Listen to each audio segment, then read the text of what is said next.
ויהי בימי התיישבות קטן, הוא קטן ארץ המתיישבים 19 משושים. בסיבוב הראשון למשחקו היו שמה צבאות 4, והנה נצבעות באדום ובלבן ובכתום ובכחול. בארץ ההיא היו משאבים שימושיים ומספרם 5, בצר, עצים ולבנים, שיבולת וכבשים דבוקים, על כל משושה ומשושה בצורה אקראית.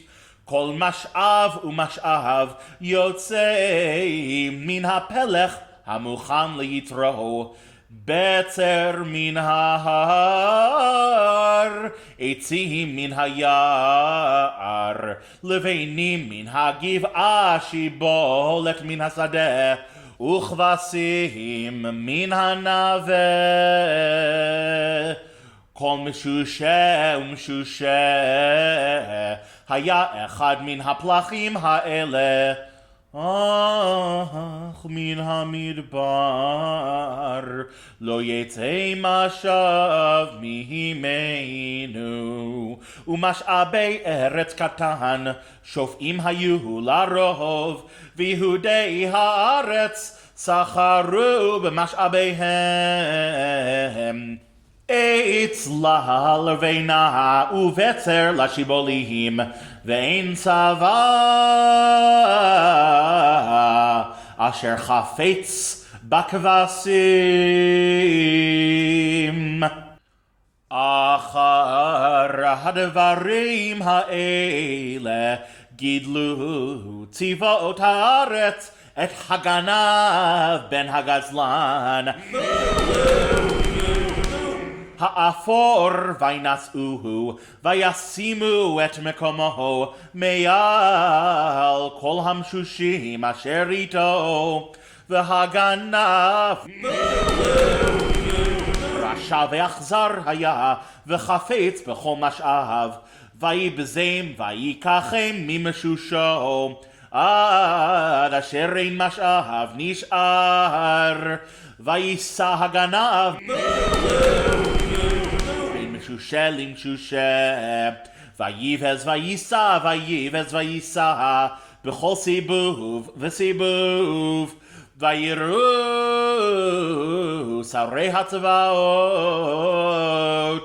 כי לא היה בצר ולא היו עצים, רק נשארו הכבשים הדפוקים אשר אינם רצויים. ויקצפו השרים מאוד וחמתם בערבה הם. וירא הגנב מאוד ויאמר, אכן נודע הדבר בחודש 12 הוא חודש אדר ראשון.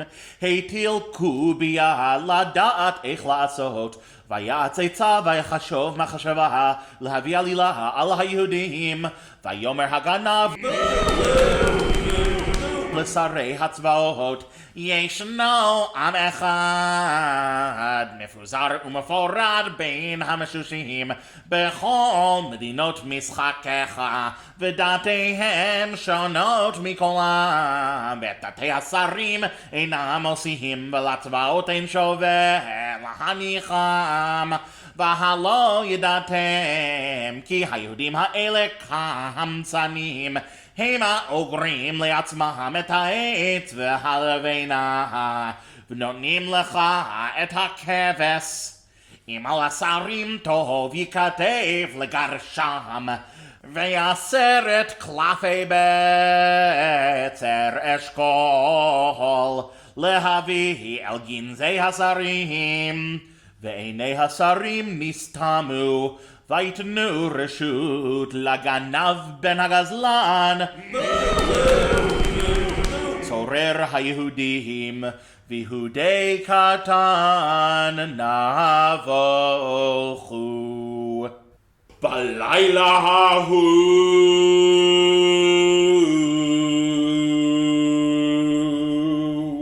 נקטע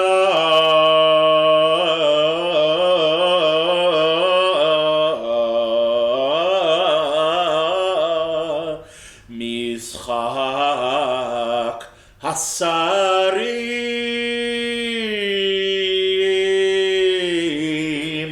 וימצאו את עצמם במריבה הגדולה, ולא ידעו מה דין המשחק. ויבקשו השחקנים לתשובה בספר דתי המשחק ודיניו, כי כן דבר השחקנים לפני כל יודעי דת ודין. ויבואו לפניהם את ספר דתי המשחק ודיניו, ויהיו נקראים לפני השרים, וימצא כתוב כי כוונת הגנב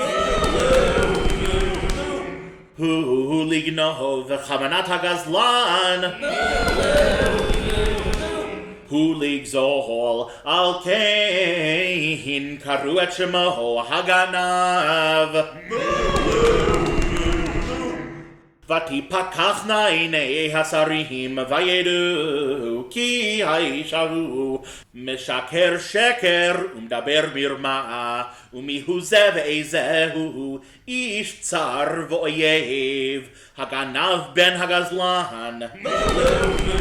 הרשע הזה, ויהי כי שמע הגנב, כי גלוי השקר אשר שיקר, ויברח בין משושה למשושה, ולא מצא מנוח. ויאמרו השרים ליהודי קטן, הנה זכר הגנב. מחינו, ואותו נגרש מן הארץ כרצונו לעשות ליהודים פת שגן הכתב, להינתן דת בכל משושה ומשושה, גלוי לכל השחקנים, להיות היהודים עתידים ליום הזה, להינקהם מבוזזיהם. ליהודים הייתה אורה בשמחה וששון, ויקרו בצר ויצאו לבנה ושיבולת. ויכתבו היהודים את הדברים האלה, וישלחו צפרים אל כל היהודים אשר בכל משושי ארץ קטן, הקרובים והרחוקים, לקיים עליהם להיות עושים את יום 14 לחודש אדר ראשון, ואת יום 15 בו בכל שנה מעוברת. קיימים אשר נחו בהם היהודים מאוהביהם בימי אחשוורוש מלך פרס, כימי הפורים העשויים בחודש 13 בשנת העיבור, והחודש אשר נהפך להם ממדבר ליער ומבזיזה למסחר הוגן, לעשות אותם ימי משתה ושמחה, ומשלוח מנות איש לרעהו ומתנות לאביונים. וקיבל היהודים את אשר החלו לעשות ואת אשר נכתב עליהם, כי הגנב בן הגזלן האפור צורר כל היהודים, חשב על היהודים לגרשם, והטיל קובייה היא המעוכבת להגלותם ולגרשם.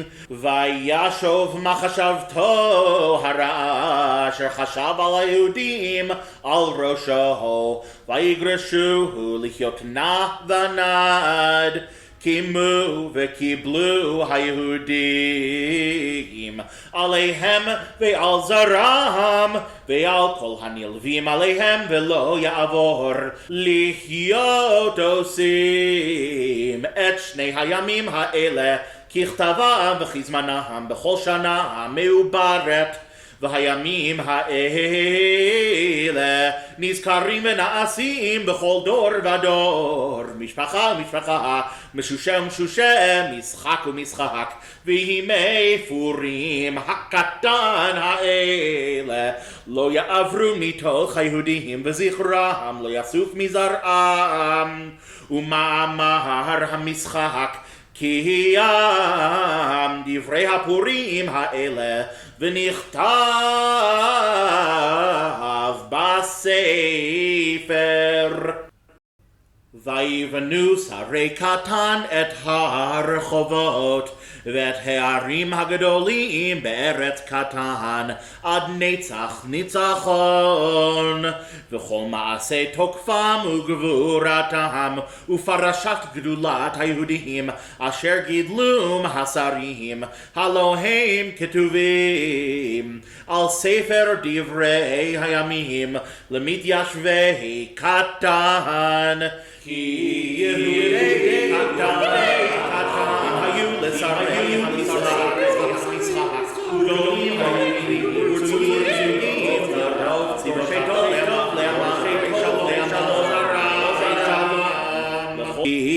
יהודי קטן חביבים היו לשרי המשחק וגדולים היהודים ורצויים לרוב צבאותיו דורשי טוב לעמם ודוברי שלום